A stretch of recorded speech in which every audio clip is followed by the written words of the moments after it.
Assalamualaikum warahmatullahi wabarakatuh.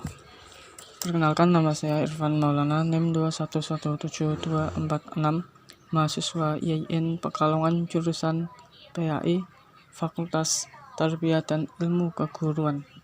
Kali ini kita akan membahas mata kuliah pengembangan pembelajaran SKI kelas D. Video ini dibuat guna memenuhi tugas UAS pengembangan pembelajaran SKI kelas D, dan saya pindahan dari kelas F, dosen pengampu Pak Ubaidillah HMSI.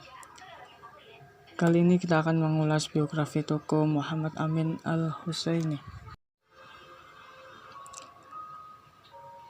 Biografi Syekh Muhammad Amin Al-Husaini. Beliau memiliki nama lengkap Muhammad Amin bin Muhammad Thahir bin Mustafa Al-Husaini, gelar Mufti Palestina Al-Akbar, Mufti Besar Palestina, lahir di Al-Quds tahun 1893, diangkat menjadi Mufti Palestina pada tahun 1922, menggantikan saudaranya Muhammad Kamil Al-Husaini sebagai ulama yang berilmu dan beramal dan memiliki wawasan yang sangat luas, kepedulian yang tinggi. Syekh Muhammad Amin Al-Husaini mengetahui dan merasakan penderitaan kaum muslimin di Asia dan Afrika, termasuk Indonesia, akibat penjajahan yang dilakukan kaum kolonial.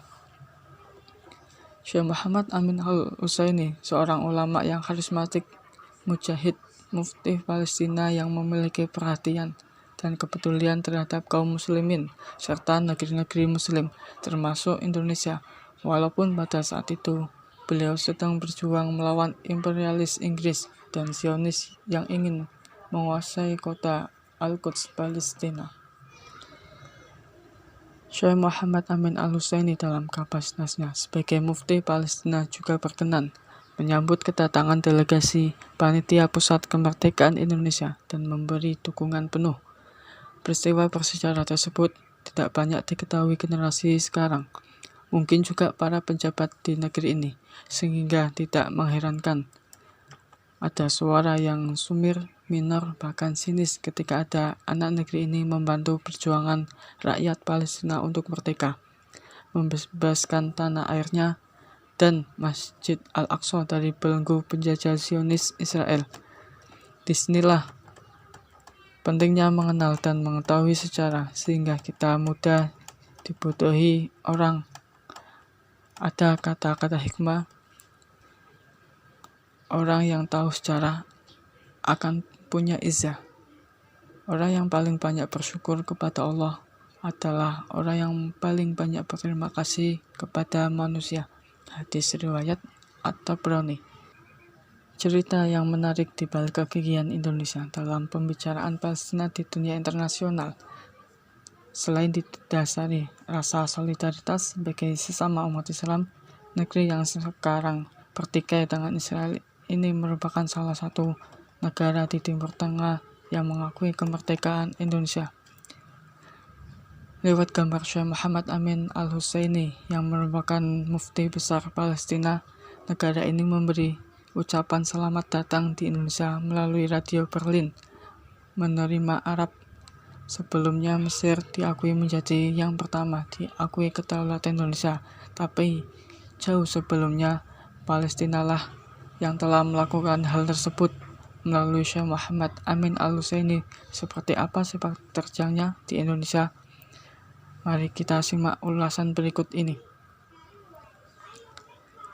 Berikut sosok mufti yang berasal dari kalangan pengaruh. Lahir dari keluarga mampu, berperan serta muslim di Yerusalem pada tahun 1893. Syekh Muhammad Amin Al-Husaini merupakan keturunan dari klan yang cukup disegani di Provinsi Utsmani. Ia menghadiri kuliah di Universitas Al-Azhar Kairo untuk memperdalam filosofi Islam dan bergabung dengan pasukan Turki Utsmani di era Perang Dunia I. Yang kedua, generasi keluarga yang melindungi kaum Yahudi selama 13 abad. Tak hanya itu, nenek moyang dari keluarga Amin Al-Husaini ternyata ikut melindungi kaum Yahudi di masa lalu. Para Yahudi yang berhasil mendirikan negara Islam di Palestina. Program permusuhan Yahudi bukan kami. Kami sama sekali tidak punya pikiran untuk menghilangkan mereka. Orang Yahudi hidup bersama kami selama 13 abad dan kami mendukung mereka, katanya Syekh Muhammad Al-Husseini dan keluarganya. Dirinya diangkat menjadi mufti besar Palestina pada tahun 1922 hingga 1937.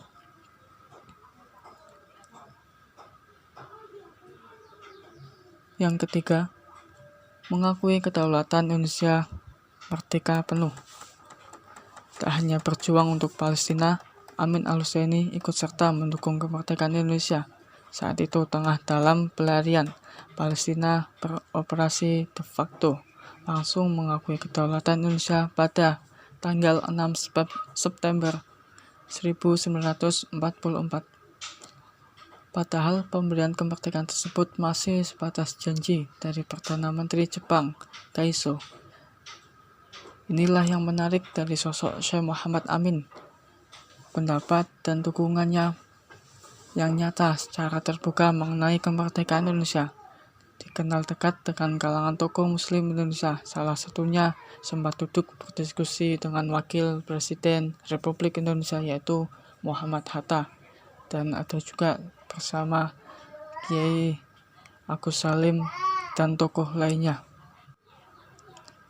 Ulasan yang keempat, bekerjasama dengan Hitler untuk membebaskan negara-negara di Timur Tengah.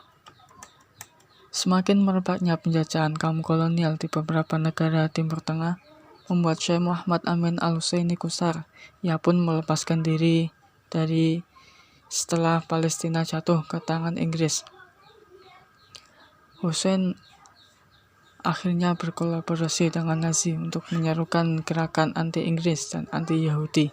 Ia pun menggelar dirinya sebagai Führer Dunia Arab dan secara aktif merekrut tentara Nazi dari Liga Muslim Portugis.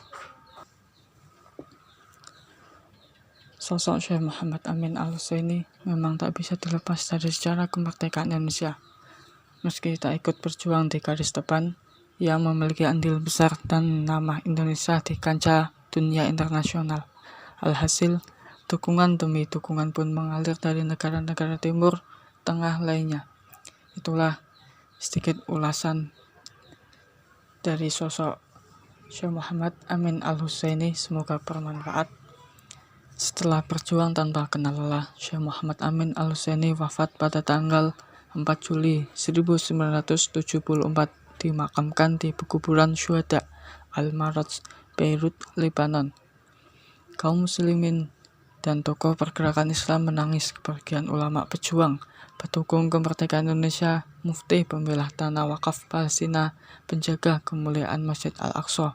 Semoga Allah mengampuni segala dosa dan kesalahannya, menerima amal jihad dalam membela tempat suci kaum muslimin kota Al-Quds